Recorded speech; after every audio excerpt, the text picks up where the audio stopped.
There's the State Department, and then there's the White House and the president who, chose her for Secretary of State. Did they not notice that she was using her own email?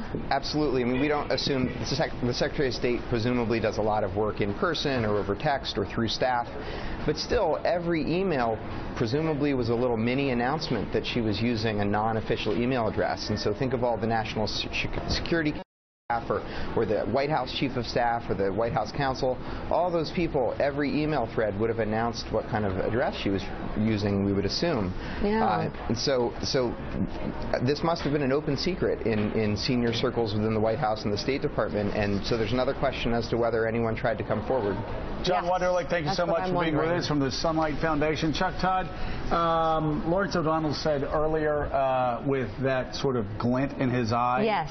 That's a gleam. Mischievous gleam in his eye that Barack Obama could take care of this if he wanted to.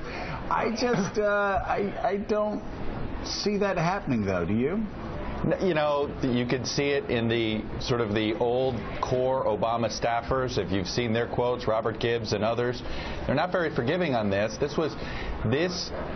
This was sort of at the core of how they went after candidate Hillary Clinton in 07 and 08 on issues like transparency, on issues like good government issues. And, look at the things they made her do in order to be Secretary of State.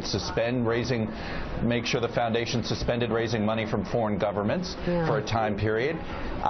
You got to think the Obama White House didn't know. I'd like to know if they knew about this email server in advance. Yeah. I would be surprised if they did, because if they did, I gotta think, knowing how they raised so many objections to even individual hires that she attempted to make, like Sidney Blumenthal, I gotta think if the White House knew about it at that time, they would have raised a red flag. Well, especially with the 2009 regs, Mika, with Jay Carney going out in 2011 saying this is how we do things here. No, and I know from how difficult it is for any. Jay Carney never got. Let me just tell you, I always thought that exit interview was weird. Well, I'm just going to say also, for people that know the Clintons, people that have talked to the Clintons regularly, for people that know the Obamas, for people who have talked to the Obamas and people very close to the Obamas, there absolutely no love lost between these two people, or these two families.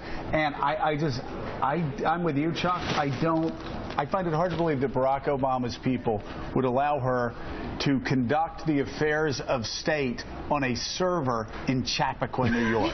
They prevented, remember what they did? She tried to hire Sidney Blumenthal, and basically Gibbs and Axelrod fell on their sword to stop it. So if they fought that, you got to think they would have fought it.